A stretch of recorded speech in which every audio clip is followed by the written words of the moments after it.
أول شيء السلام عليكم بسم الله الرحمن الرحيم. Effectivement, cette date du 29 mars restera à jamais gravée déjà dans nos têtes, que ce soit les acteurs principaux, à savoir les joueurs, tout le staff technique, évidemment tous les supporters et tout le peuple algérien, tous les cas, ceux qui suivent le football et l'équipe nationale. De par déjà l'importance de ce match-là, décisif pour cette qualification mondiale 2022, et évidemment de par ce scénario, on va dire, n'ayons pas peur des mots, dramatique, où on est passé par tous les sentiments. Et puis avec ce résultat final, et quand je dis scénario dramatique, je ne parle pas que des dernières secondes du match, je parle de l'ensemble du match, je parle des 2 heures, des 126 minutes qui ont jalonné ce match-là. Donc effectivement, c'est pas quelque chose qui chez moi peut disparaître aussi facilement. On avait fondé évidemment beaucoup d'espoir. C'est un projet qui a démarré à ma signature. Il était prévu, on parlait de qualification évidemment et de participation productive et positive aux différentes CAN, et puis cette Coupe du Monde. Donc il n'y avait pas évidemment, comme j'ai pu l'entendre ici et là, de résultats ou des objectifs de résultats dans ce contrat, mais on parlait quand même d'un contrat qui allait porter sur 4 ans et demi, et dans ces 4 ans et demi, il y avait deux compétitions intercontinentales qui étaient deux Coupes d'Afrique, 2019-2021, et cette Coupe du Monde. Donc c'était un objectif pour nous. Évidemment que c'est une grande désillusion, une grande tristesse, et puis d'autres sentiments tels que la colère aussi. Donc on peut pas dire que l'on est totalement récupéré de ça et qu'on est déjà passé à autre chose. Ça serait mentir. On est encore dans ce choc-là, dans cette puis on ressasse ce match-là. Une personne comme moi qui est totalement investi dans mon travail, où je place mon métier quasiment au centre de ma vie, avec bien sûr la famille. C'est évidemment une lourde chose à porter, et qu'il va falloir justement porter pendant un certain temps. L'être humain, l'insan, il est fait d'oubli. Il est fait d'oubli, c'est d'ailleurs la racine de mot insan. Et c'est sûr qu'avec le temps, les choses entreront dans l'ordre, et s'amenuiseront. Le sentiment de tristesse, le sentiment d'avoir raté quelque chose. Mais ça restera toujours gravé en nous, on le portera tout le temps. Donc ça va un peu mieux, pour répondre plus simplement à la question. Évidemment, chaque jour suffit à sa peine, ça va un peu mieux, mais ça reste quand même assez frais, et les sentiments dont je vous ai parlé au début sont toujours assez vifs.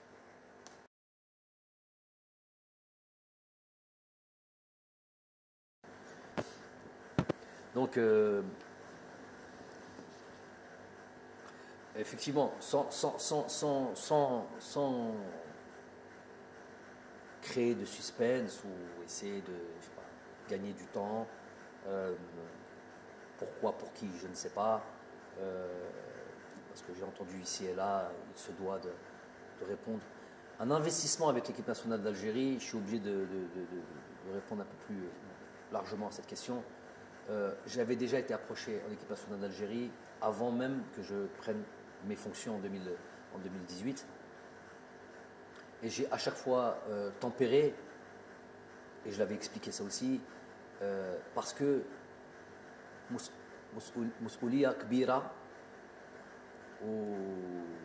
et on ne peut pas, si on ne se sent pas prêt, لما تحس باللي راك جاهز على هذيك المسؤولية وتقدرها, s'aventurer sur ça. Je ne suis pas un entraîneur اللي كان يحوس خدمة, parler tout simplement, pas l'entraîneur sans emploi ou à la recherche d'un emploi, mais il fallait y aller avec des certitudes, une forme de certitude, même si on n'en a pas tout le temps dans le football. Donc j'ai pris le temps, et le jour où j'estimais que j'étais prêt à mon humble avis, et que l'on a fait appel à moi, j'ai répondu présent. Avec ce qui s'est passé, le minimum de respect que j'ai pour mon équipe nationale, pour mon pays, après un échec avec lequel je viens d'expliquer, ça reste un échec, les conditions sont des conditions, pas de problème là-dessus, mais ça reste un échec. Avec cet échec-là, le minimum que l'on se devait à ce pays, c'est être sûr de savoir, par rapport à la responsabilité qui est la mienne, si on est capable de redémarrer, malgré cet échec,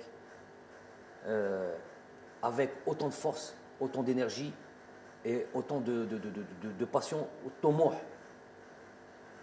et se fixer d'autres objectifs. Donc ça prend un certain temps, parce que ce temps-là, il est à la mesure du drame footballistique, qu'on s'entende bien, on reste dans notre domaine-là, et qu'on ne fasse pas de démagogie.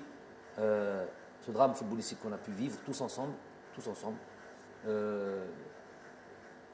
ça méritait, en tout cas pour une personne comme moi, qui a été profondément touchée, ça méritait ce temps-là, puisque j'avais estimé, et je m'étais déjà préparé dans un coin de ma tête, au cas où ça ne fonctionnait pas, de devoir quitter mes fonctions. Je suis dans cet état d'esprit de تستاهل حاجة, parce que tu as travaillé, parce que tu as fait تستاهلها, il y a une promotion qui est là, il y a un truc comme ça, c'est la méritocratie. Mais تستاهلش, tu ne mérites pas, parce que voilà, tu as échoué, un échec, tu as mal, entre guillemets, mal travaillé, eh ben, tu dois te partir. J'ai un contrat qui est là jusqu'à décembre 2022, où il n'y a pas de conditions d'objectifs, comme certains ont pu le dire,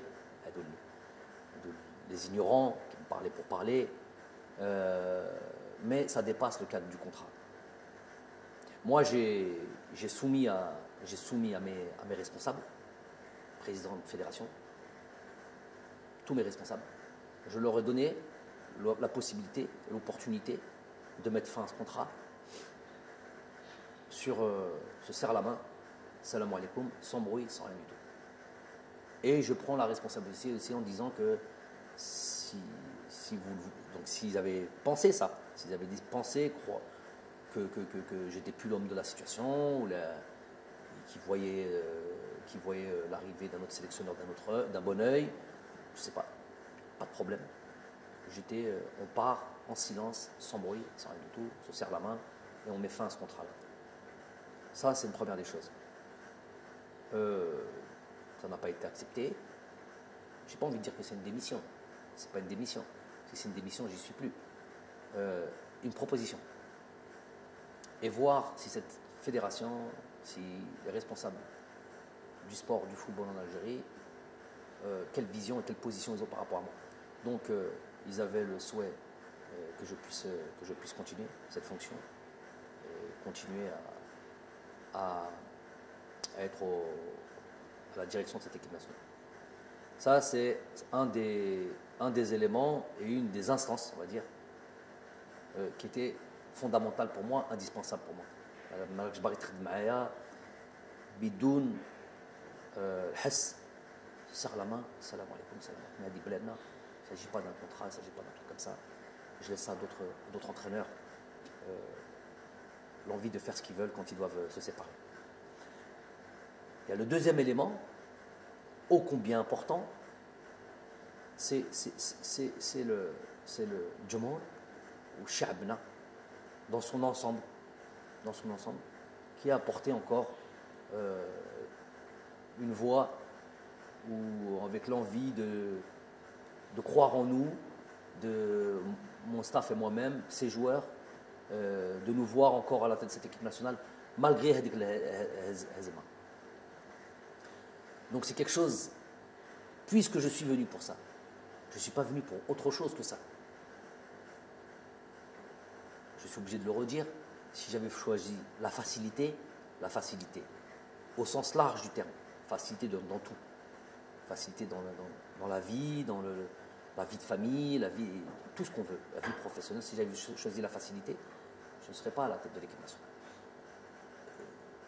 La raison pour laquelle je suis en équipe nationale, tout le monde le sait, elle est claire, elle est sans ambiguïté. C'est pour monter le plus haut le drapeau de cette équipe nationale, de ce pays, et faire en sorte qu'elle soit la plus respectée, la plus performante possible. Mais chéri, fait l'Afrique, fait le. Ça, c'est ma mission. On y est arrivé, je pense. On y est arrivé. Pas complètement, puisque sinon on serait déjà en Coupe du Monde et on va se laisser quand même, on en parlera peut-être après, on va se laisser peut-être une lueur d'espoir, mais c'était ça l'objectif. D'une certaine manière, il a été atteint cet objectif. Et ce peuple croit encore en nous, nous croit capable de continuer à leur donner, donner de la joie, faire en sorte de voir cette équipe-là performante, forte, capable de rivaliser avec les grosses nations, capable d'enchaîner des victoires, tout simplement. On est là pour la gagne. Et ça, je ne peux pas tourner le dos à ça, malgré la tristesse, malgré l'accablement, malgré tout. Ça me donne encore plus de force. Plus que ces arbitres, plus que ces conspirateurs, plus de l'intérieur comme de l'extérieur. Plus qu'il y a des qui ne sont pas beaucoup à l'intérieur. 6-7 personnes très facilement identifiables. Les khedmo مشوار شخص ماشي مشوار. Des projets qui suivent des projets personnels qui sont là à travers à venir foutre la zizanie, mettre le fauda, avoir des haines personnelles, jamais d'espoir, il n'y a que du mal en eux, il n'y a que du sombre en eux. Quand ça gagne ou nestefrah et que c'est une évidence, ils sont obligés un peu de se ranger tout en diminuant le mérite des joueurs, le mérite de ceux qui travaillent. Quand il y a une petite, quand il y a un échec, et dans le football et dans le sport, il y en a. Quand il y a, et ben, ils le grossissent et on devient des incapables et on devient des gens à qui il faudrait faire du tort. Ça, et ils sont finalement très peu, et c'est du misérabilisme. J'appelle ça du misérabilisme. Ils ne veulent même pas l'importance de les citer. Mais pour revenir au plus important, c'est ce que le peuple croit et pense et comment il se sent à travers nous. S'il y avait eu le moindre doute par rapport à nous et j'aurais senti on voudrait voir quelqu'un d'autre, il n'y a même pas, on reste pas, on serait même pas en train de parler là. On dit salam alaikum,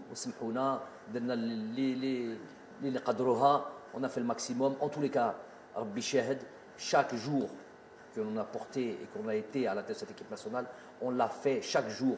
On a fait en sorte de mettre ça au centre de nos priorités. Même si on n'est pas là directement, même si on n'est pas en Algérie directement, on contrôle notre championnat, on contrôle nos joueurs algériens partout où ils sont, de là où on est, parce qu'on est investi dans notre mission tous les matins quand on se réveille. Donc, moi, je ne suis pas inattentif à ça. Je suis plus que réceptif à cet engouement, l'envie du peuple de nous voir continuer. Et c'est impossible de leur tourner le dos. Et donc, on se doit de continuer cette mission. On va le faire comme on l'a fait, avec le cœur. On va le faire avec tout notre investissement. On va le faire avec notre envie, notre détermination, notre âge, j'ai envie de dire, parce que هذا الشعب يستاهل هذا الخير وإنشالله que ce soit une bonne décision dans l'intérêt du pays. أنا هنا avec, je vous ai dit, avec on n'oubliera jamais cette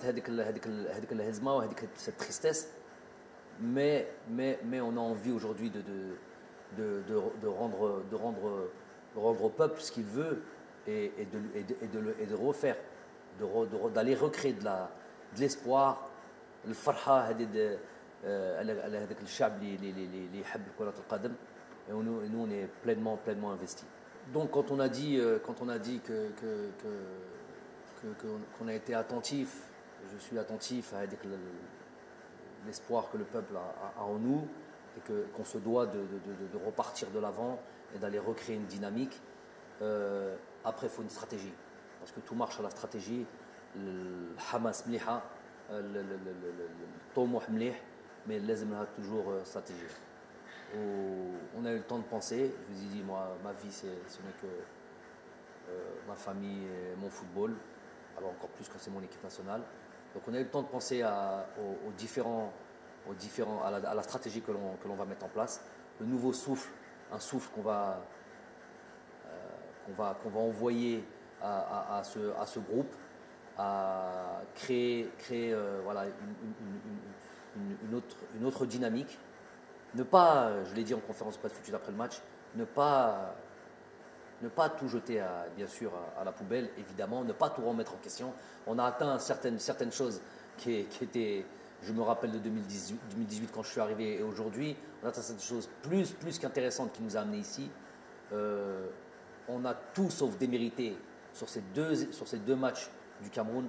Je l'ai dit, c'est pas la meilleure équipe Beddalil qui s'est qualifiée à la Coupe du Monde. C'est l'injustice des fois du football, la cruauté du football. Donc ça veut dire que cette équipe-là, ce groupe-là, il a des ressources. Évidemment, de toute manière, avec ou sans qualification, il y a plein de choses qui allaient arriver après ça. On est dans la perpétuelle, nous, réflexion sur comment faire de ce groupe un groupe encore plus performant. Donc, c'est plus là-dessus sur lequel on va se baser. La reconquête de notre niveau, avec les difficultés qui vont arriver et qui vont arriver très vite. Hein. Vous le savez maintenant, on le sait, tout le monde le sait. Il n'y a plus le moindre match facile en Afrique. Ça, c'est très très clair, que tout le monde soit d'accord là-dessus. Donc, recréer une dynamique, renvoyer, voilà, que tout le monde, qu'il y ait une synergie. Et ça par contre, dans cette stratégie, il est inclus aussi via la communication, via l'échange avec nos dirigeants. Il est inclus aussi que tout le monde prenne ses responsabilités aussi. Quand je vous ai dit que j'ai crié au loup et au danger de l'arbitrage depuis 3 ans par des faits réels, ce qui n'est pas dans mes habitudes à la base, ni en tant que joueur, ni en tant qu'entraîneur, mais c'était tellement kerita en Afrique que c'est un élément essentiel. Il y a 2 éléments essentiels, excusez-moi de dévier un peu, 2 éléments essentiels, je l'ai dit à tout le monde, à tous ceux qui veulent l'entendre, à régler impérativement, et ça devrait être les 2 projets les plus importants en Afrique, c'était l'arbitrage et les infrastructures. Donc c'est là où tous les dirigeants auraient dû mettre se concentrer là-dessus. Quand on voit le niveau de l'arbitrage, les terrains ça va un petit peu mieux, il y a des stades ici et là qui se construisent, mais quand on voit le niveau de l'arbitrage, on est encore très loin du haut niveau. On est encore, pour moi à l'âge, j'ai pas peur des mots, hein, à l'âge, c'est notre continent, tout notre continent inclus. On est à l'âge préhistorique au niveau arbitrage, au niveau conditions de jeu, même ça s'améliore, conditions d'infrastructure. Mais sur l'arbitrage, on a l'âge préhistorique.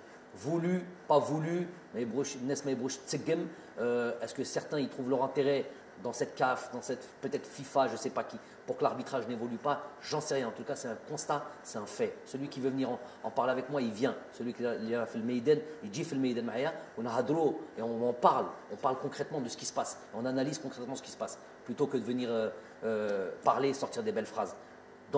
Sur le terrain, gros souci au niveau de l'arbitrage. Je vais prendre le temps de dire une chose.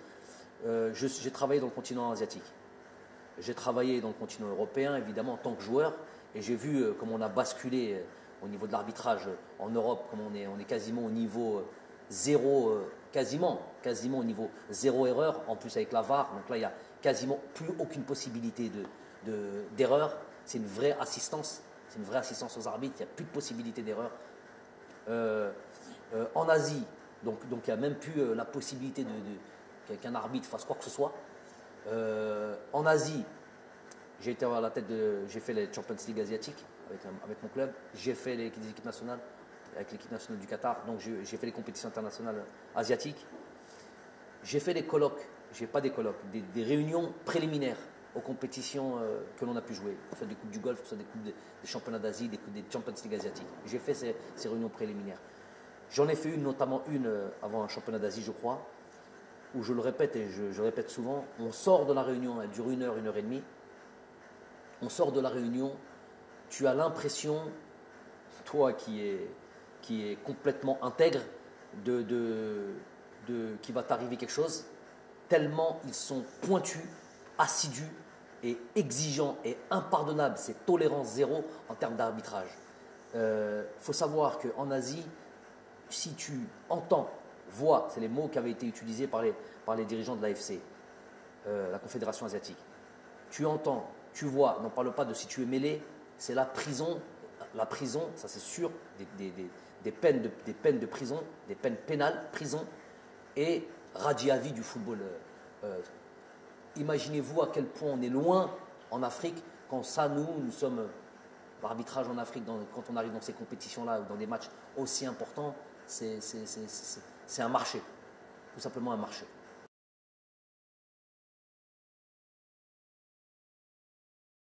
Ok, donc effectivement, on est dans ce groupe avec l'Ouganda, la Tanzanie, le Niger. On retrouve le Niger. Comme je l'ai dit, que tout le monde le sait maintenant, il y a plus de petites équipes en Afrique. On a pu le voir durant cette CAN, par exemple, qui a regroupé. On a vu toutes les phases la phase de groupe, toutes les équipes, les grosses équipes. Ne serait-ce, prenons en exemple le champion d'Afrique, le Sénégal, avec cette première victoire, je me rappelle 1-0, 97e minute sur penalty de Mané contre le Zimbabwe, je crois, je ne sais plus contre qui. Ce 0-0 contre la Guinée, bon, la Guinée était quand même une très bonne équipe d'Afrique. Ce 0-0, je crois, contre le Malawi ou comme au troisième match. Bref, tout le monde sait la difficulté des matchs africains, le niveau des joueurs africains, pour le coup, ça c'est quelque chose de positif qui est là. Est-ce que c'est dû à l'exode de ces joueurs-là qui vont jouer dans d'autres continents, notamment le continent européen? Est-ce que c'est ça? Est-ce que c'est la formation? Je sais qu'il y a beaucoup de pays qui travaillent à la formation, le Sénégal, le Mali, c'est des pays où ça forme, d'autres pays aussi, Sud-Afrique, l'Afrique du Sud. Donc c'est aussi dû à ça. Donc le joueur africain est maintenant quasiment complet, même dans les petites, entre guillemets, les petites nations du football africain. Donc ça, il n'y a pas de doute là-dessus. Donc on a ces 2 premiers matchs contre l'Ouganda à Oran, Inch'Allah, et le match contre la Tanzanie en Tanzanie. Donc effectivement, on rentre pleinement dans ce travail. De nouveau, l'étude de ces équipes-là, travailler sur nous, sachant que c'est travailler sur nous, notre équipe, notre groupe, et cet esprit de reconquête qui va nous animer. C'est des dates qui sont toujours un petit peu compliquées, parce que c'est des dates qui arrivent en fin de saison, où les joueurs arrivent fatigués, où les joueurs ont juste une envie, c'est de partir en vacances. À raison, quand on a une saison lourde comme ça, on a envie de récupérer. Donc ça c'est une chose, c'est notre donnée. Et avec des championnats qui s'arrêtent plus ou moins tôt, donc il va y avoir des divergences dans la forme des uns et des autres qu'il va falloir prendre en considération. Quoi d'autre? Donc tout ça, ça va être évidemment étudié, suivi, et voilà, faire en sorte, et puis surtout, voilà, le moral des troupes, parce que effectivement, il va peut-être y avoir des joueurs qui étaient là pour cette double confrontation contre le Cameroun et qui ne seront pas là au mois de juin pour ces deux matchs contre l'Ouganda et la Tanzanie. Mais il y aura aussi un noyau qui est là et qui a été touché, je sais, qui est lourdement touché parce qu'ils avaient beaucoup d'espoir dans cette qualification à la Coupe du Monde. Donc, il va falloir aussi remobiliser les troupes, se réinventer, renvoyer de la force au projet que l'on veut mettre en place et que tout le monde adhère à ça.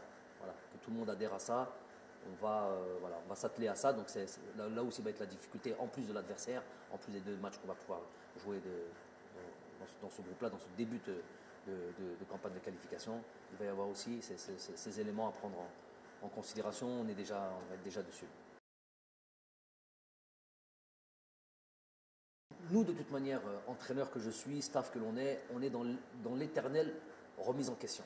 On fait un bilan après chaque stage, après chaque phase finale. On est dans l'échange quasi quotidien. C'est un travail lourd sur lequel on est. Où je vous ai dit, on place notre travail au centre de nos priorités. Donc tout ça là, tout ce que vous venez de citer, évidemment, ça va être mis à l'ordre du jour. Évidemment qu'il va y avoir un effectif qui va évoluer, mais je vous dis, de toute manière, on est dans la perpétuelle idée de comment être plus fort. Donc que ce soit avec un groupe, que ce soit dans la méthode de travail, que ce soit dans les idées de jeu, de comment poser. Vous voyez bien sur ces deux derniers matchs, on a été sur un système dans lequel on n'a jamais joué. On a estimé que c'était le meilleur système.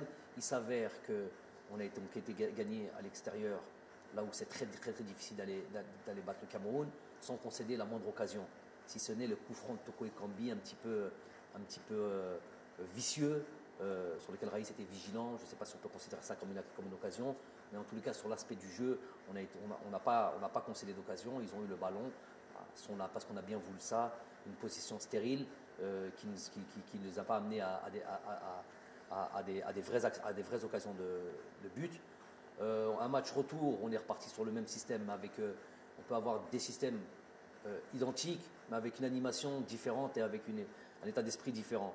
On s'est créé pas mal de situations. On a frappé 7-8 fois au but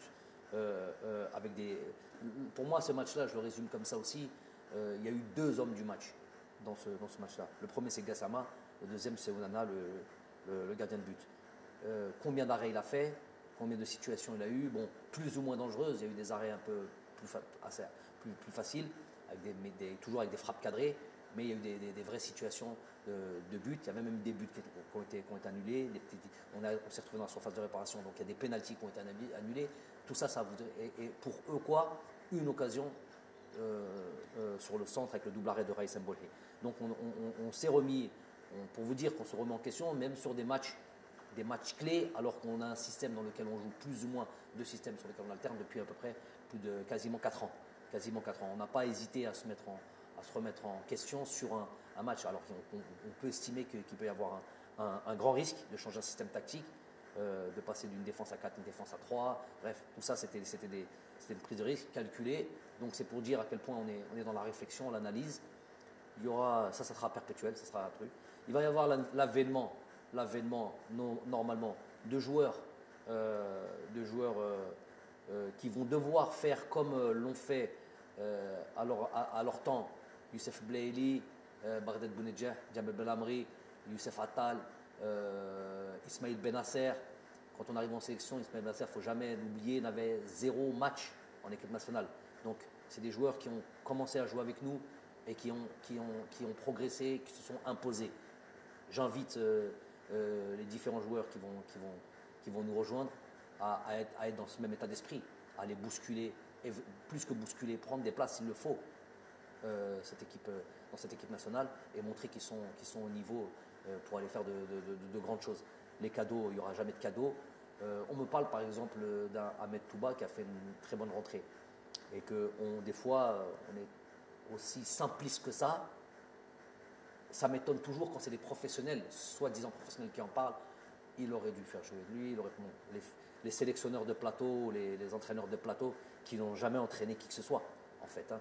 Même pas une équipe de U13 ou U15, mais ils ont toujours la science infuse. Ou si on leur donnait une équipe, on verrait leur niveau catastrophique, les معندهمش أي علاقة مع التدريب et la manière de travailler. Ils se reconnaîtront, cela. Donc, quand on me dit oui, il aurait dû faire jouer lui, après résultat, à 20 secondes, à 30 secondes, on n'aurait rien dû refaire. 30 secondes a suffi à remettre en cause des joueurs et remettre en cause des systèmes. Mais par exemple, je vais parler de choses intéressantes. Un joueur comme Ahmed Touba, par exemple, Ahmed Touba, il y a un début dans lequel il est arrivé, où on a discuté avant, il y a un long process. On ne va pas tous les jours crier « Non, non, non. Lui, il sait ce qu'on fait. Avant même qu'il arrive, il y avait une discussion à avoir sur son jeu et sur sa manière de jouer. Le Ahmed Touba, qui est venu, qui nous a rejoint il y a 1 an et demi à peu près, ou 1 an comme ça, qui n'a pas trop joué, et le Ahmed Touba d'aujourd'hui, il y a une grosse différence. Déjà, on le voit sur ses matchs qu'il fait avec son club, comment la progression qu'on lui a demandé sur des situations de jeu, sur la manière de se comporter en tant que défenseur, des choses qu'on a eu des échanges profonds sur lesquels on demandait, et ce changement-là ne se fait pas du jour au lendemain. Donc, le Ahmed Touba et ce Ahmed Touba d'il y a 1 an et Ahmed Touba 3 jours avant le match ou 2 jours avant le match, une discussion qu'on a pu avoir en fonction de ce que je voyais à l'entraînement et de son évolution, je lui ai dit que ton tour va arriver très tôt. Il en témoignera 48 heures ou 72 heures avant ce deuxième match. Ton tour va arriver. Parce que ce que je vois là, c'est ce qui m'intéresse. Un vrai défenseur, quelqu'un qui n'est pas venu, qui ne vient pas en sélection en admirant peut-être. C'est lui-même qui a dit ça. Une forme de timidité, qui ne lui permettait pas de jouer le jeu que l'on demande. Et lui-même, on était à réaliser ça. Et le Touba qui est venu lors du dernier stage, incisif, vrai défenseur, dans l'âme, qui n'est pas là en tant que spectateur, j'ai vu l'évolution. Je dis donc, prépare-toi, ton temps viendra, si ce n'est pas ce match-là, tout de suite après le prochain stage, donc au mois de juin, tu seras directement concerné. Donc on a eu cette discussion avec eux. Il s'avère qu'il est rentré, il a fait la rentrée qu'il a fait. Mais peut-être que si Touba on l'avait fait rentrer plus tôt dans d'autres matchs, on aurait crié c'est quoi ce joueur-là, il n'est pas apte à jouer en équipe nationale. Donc les choses, elles viennent avec le temps. C'est pas, il a joué 20 minutes, il a bien joué, oh, il aurait dû jouer les 2 heures auparavant. C'est plus que ça, c'est un calcul et un travail qui est plus élaboré que ça. C'est un exemple, mais il y en a d'autres comme ça.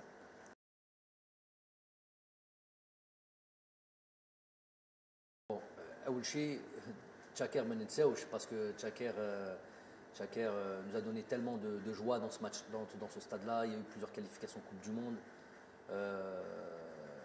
qui ont été réalisées, des matchs historiques. ما ننساوش, ne serait-ce que parce que il porte le nom d'un chouhada, donc Rabbi yarhamou, Rabbi wasa' alayh. Mais c'était prévu avec ou malgré les efforts réalisés, les trucs et tout, ne serait-ce que le fait de devoir jouer ailleurs qu'en Algérie. Moi, mon souhait, ça a toujours été d'aller se produire. Cette équipe nationale, c'est l'équipe nationale de tous les Algériens, de se produire partout, que ce soit à l'ouest, à l'est, dans le sud. Si on avait l'infrastructure dans le sud pour aller voir nos frères là-bas dans le sud algérien, Béchar, je ne sais pas. Du côté de la Kabylie, il y a le stade du Tizouzou, j'espère qu'il arrivera à achèvement le plus tôt possible. Déjà l'idée c'est ça, d'aller se répandre et d'aller profiter Jomorna ou Humayoteni profite de nous, d'aller faire des grands matchs de partout en Algérie. Ça c'est l'objectif numéro 1, avec ou sans Tchaker. Ça c'est une chose. Deuxième chose, donc le stade d'Oran et le stade c'est celui-là qui est prêt. Et c'est celui-là parce qu'ils vont accueillir les Jeux méditerranéens.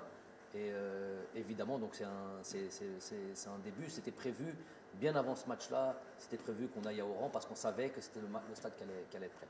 Donc on va aller jouer à Oran. On va aller jouer 1 match, 2 matchs, 3 matchs régulièrement. Le temps que les autres stades soient prêts. J'exclus pas de revenir moi jouer au 5 juillet, d'aller jouer.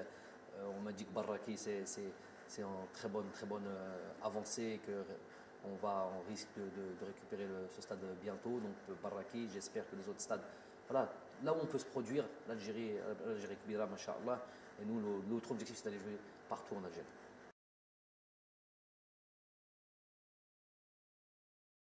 Donc voilà un sujet aussi un sujet important. Donc déjà le président a présenté sa démission. J'ai pas suivi avec assiduité tout ça au départ parce que j'avais besoin de recul, mais j'ai quand même été mis au courant, ne serait-ce que par lui, ne serait-ce que par le président de fédération. Donc à la Koréhal, déjà c'est un président de fédération, malgré les dires et malgré le hadrat al-Nes toujours, hein, les rumeurs. Nous avons toujours été en relation. Je lui ai toujours montré, évidemment, de par mon éducation et de par mon éthique professionnelle, je lui ai toujours montré le respect d'un entraîneur à un président, d'une personne dans une entreprise, la fédération, admettons que c'est une entreprise à son supérieur hiérarchique. J'ai toujours eu ce respect-là, c'est mon éducation et c'est mon éthique professionnelle. Le contact et les discussions n'ont jamais cessé entre moi et le président de fédération sortant, jamais. À partir du moment où il a pris ses responsabilités ou qu'il a pris sa fonction de président, on a toujours travaillé ensemble. Malgré, on va être très clair et très sincère là-dessus, malgré le fait, et il l'admettra lui-même, que d'un point de vue footballistique, et c'est peut-être pas ce qu'on demande en priorité à un président, malgré sur l'aspect footballistique, il y avait évidemment pas une divergence, non, pas une divergence, mais un écart de connaissances, peut-être de compétences sur l'aspect footballistique pur. Et donc peut-être un peu moins d'échanges sur l'aspect footballistique, malgré que j'aime en parler, j'aime m'expliquer ce que je fais, et il a eu le droit à toutes ces discussions,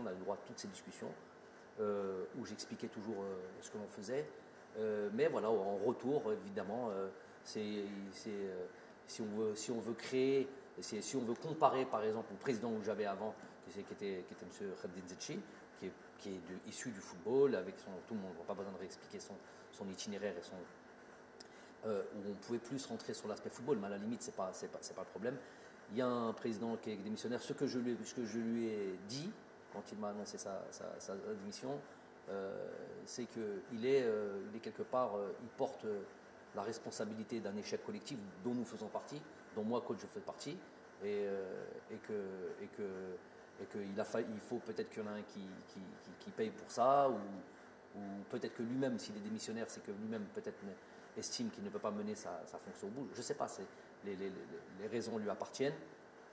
En tout cas, toujours on respecte les gens, on remercie les gens. C'est une personne sur l'échange humain et très appréciable, vraiment très appréciable. Je n'ai jamais eu le moindre souci, malgré que sur l'aspect humain, sur l'aspect du travail, évidemment, ça c'est partout, ça existe partout.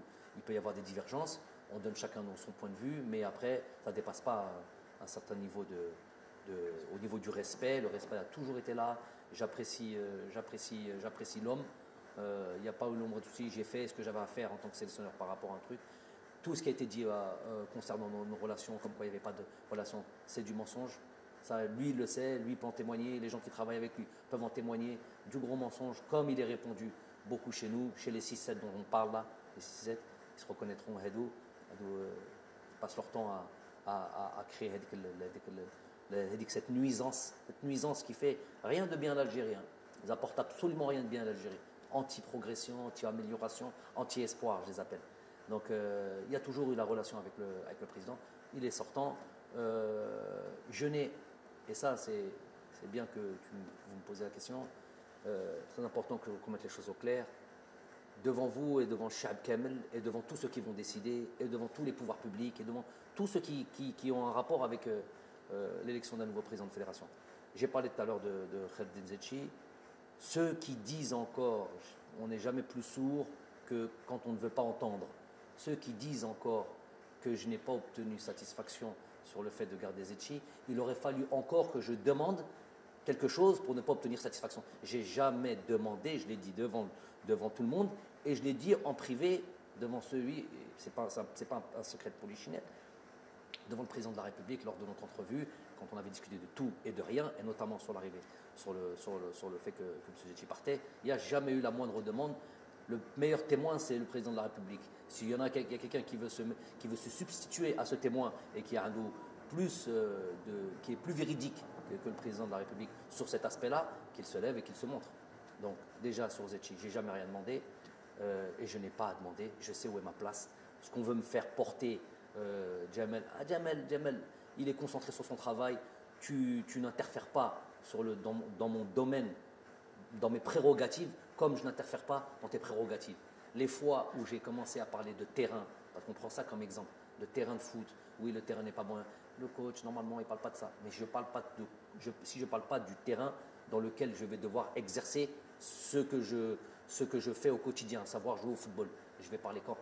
Je vais parler où? Si le terrain est mauvais, j'ai dit le terrain est mauvais, mais ce que je mets en place, moi, à l'entraînement, je ne peux pas le mettre en place au jour du terrain. Ça, il ne faut pas l'interpréter comme le gars, il rentre dans toutes les discussions. Je rentre dans rien du tout. Juste dans mon travail. Mon travail, tout le monde le sait, et qu'on ne me donne pas une importance que je n'ai absolument pas. C'est encore du mensonge, c'est encore de la fumée qu'on veut encore, où on veut créer une forme de truc. Moi, les choses, au moins une chose importante et essentielle, et qui règle beaucoup de problèmes, c'est clair ce que je raconte. C'est que c'est clair et c'est direct. On n'aime pas ça, c'est autre chose. Mais ça, c'est au moins clair et direct. Tu me poses une question, je te réponds directement, sans mensonge, comme eux ont l'habitude de faire, ont l'habitude de dire. Donc, pour revenir au président de la fédération, je n'ai jamais intervenu sur M. Zetchi. On n'est jamais plus sourd que quand on ne veut pas entendre. Ça, c'est une chose qui est très importante. Hadi Loula. Deuxième chose, sur M. Amara, il vient, on lui dit merci, barakallahu fik, que tu n'es pas le seul fautif de ce qui s'est passé. On est tous fautifs là-dessus. Et le prochain qui est à venir, aucune espèce de, comme j'ai fait pour le premier, comme j'ai fait pour le deuxième, ce n'est pas mes prérogatives. Je n'ai pas donné mon avis, dans le sens où déjà ce n'est pas mon travail, un, et deux, je ne connais pas moi le paysage footballistique des dirigeants en Algérie. Je ne le connais nulle part d'ailleurs. Je ne sais pas quel sélectionneur connaît d'ailleurs ce genre de choses. Donc, il y a des gens, je ne sais pas comment ça se passe, les pouvoirs publics, les élections, les bureaux fédéraux. Ces trois choses-là, dans l'ordre, pas dans l'ordre, je ne sais pas, c'est eux qui sont à même de nommer un président. Ils le nomment. Et pour qu'ils nomment un président, il faut qu'il y ait des gens aussi, c'est ce que j'avais dit lors de la dernière fois, il faut qu'il y ait des gens clairs, qui se présentent clairement et qui viennent présenter leur programme. Moi, j'invite ces gens-là à se montrer clairement, pas à se cacher, pas être derrière les 6-7 qui viennent regarder. Vous verrez dans les bouches, un il est là, 3-4 plateaux, 2-3 youtubeurs, un ou deux Twitter, pas Twitter, et ils disent la même chose. Ils ont un groupe WhatsApp, ils se transmettent. Le fait du jour, c'est ça. Aux gars, de là où ils sont, je ne sais pas comment ils appellent ça, les mouches, moi je ne suis pas des nouvelles technologies, là, les mouches qu'on envoie comme ça sur le net ou je ne sais pas quoi, et ils balancent tous la même chose. Tout ce qui fait du mal au pays. Cela, c'est tout ce qui fait du mal. C'est cela qui amène la noirceur. C'est cela qui amène l'ambiguïté. C'est cela qui amène le bab dans le pays. On ne sait plus qui dit quoi, mais qui est désinformé, malhonnête. Hadou, je les appelle vraiment. Tu peux ressentir, j'ai pas peur des mots, au fond de lui, il a un discours de l'Algérie, le drapeau, Hadra Sha'bawiya. Ça, tu l'entends. Mais dans les faits, c'est tout le contraire.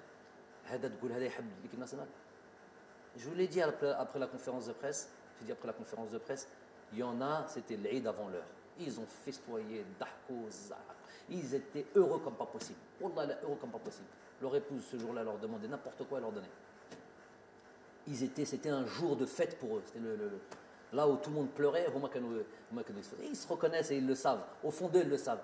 Par contre, un jour, il y a eu une ambiguïté sur les termes que j'avais employés. Il n'y a plus d'ambiguïté. Hada munafiq 100%. Munafiq li muktuba fil Qur'an. Voilà, lui qui vient, qui présente le drapeau de l'Algérie ou l'arc de l'Algérie, mais il n'y a rien d'algérien en lui. Il veut que truc. Il y a sa poche, ses intérêts, nefsi. Ça, c'est clair et net. Et c'est quoi leur poche?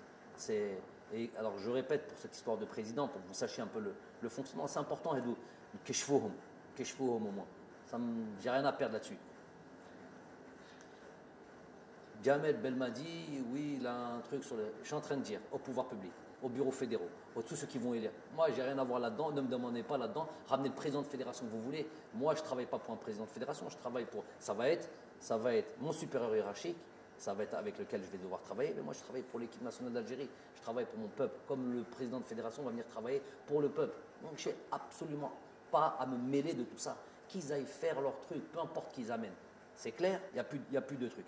Par contre, Hadou, qui veulent promouvoir quelqu'un, l'email ou ce quelqu'un ne veut pas se mettre en avant par son programme, par un engagement clair. Je veux, moi, me présenter comme président de fédération. Voilà mon programme, voilà pour moi. Élisez-moi.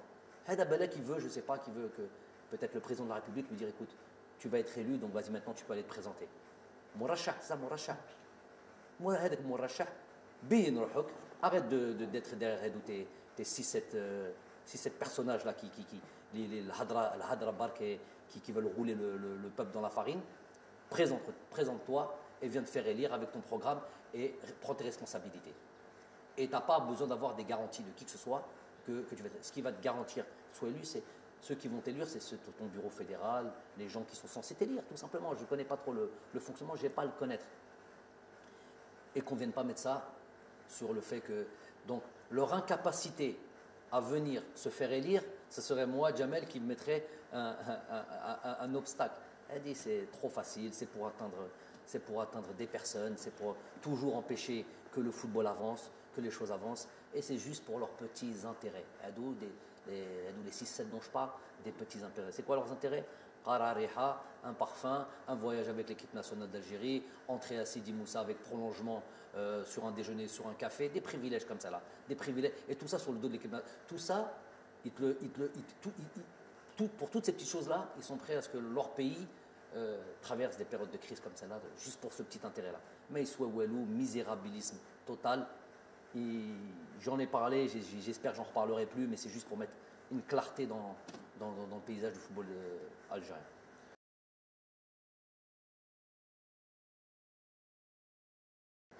Ben Kemlo, moi ce que je veux dire c'est que on est certes enragé, on est certes déçu, on est certes, n'ayons pas peur des mots, traumatisé. Ben ça, voilà. Demain matin, le jour se lèvera et la force des hommes et d'un peuple, c'est aussi de se relever. Donc nous, on va se relever. Plus jamais de la vie, on laissera 2-3 personnes conspirer contre notre pays. On ne laissera plus jamais un arbitre comme ça venir mettre à mal un pays. Je suis obligé de dire que je n'ai pas aimé du tout le lendemain du départ de cet arbitre à l'aéroport d'Alger, le voir confortablement assis dans les salons à boire un café et un millefeuille. Ça, j'ai pas aimé ça. J'ai vidé mon sac chez cet arbitre-là. Je l'ai croisé en Turquie après, j'ai pris le vol. Je lui ai redit la même chose. Je lui ai dit qui il était. Mais ça, j'ai pas aimé que nous puissions accepter ce genre de choses. Nous, quand on va dans ces pays, quand on va en Afrique, souvent, c'est pas ces traitements de faveur que l'on a. Hada, il a enlevé l'espoir de tout un peuple et on le laisse comme ça. Je ne dis pas qu'il faut le tuer, je ne dis pas qu'il faut le truc, mais mettre Hada Haggar, Hada plus que Haggar. Donc ça, j'ai pas apprécié. Il ne faudra plus jamais accepter ce genre de choses.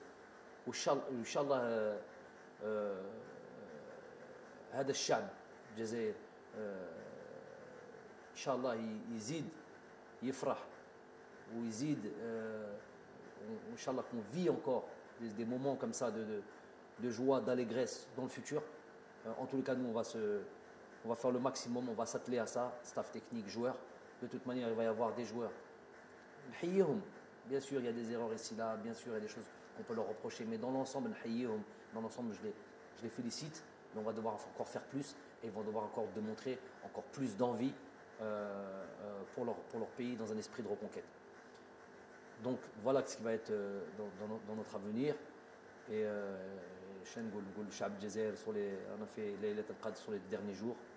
Rabbi, Inch'Allah, صيامنا يقدر دعاء ندعاء ان شاء الله، وان شاء الله نكملوا هذا الصيام بالصحه والهنا، وصحه رمضانكم، صحه عيدكم، on vous dira son temps et honneur. Voilà.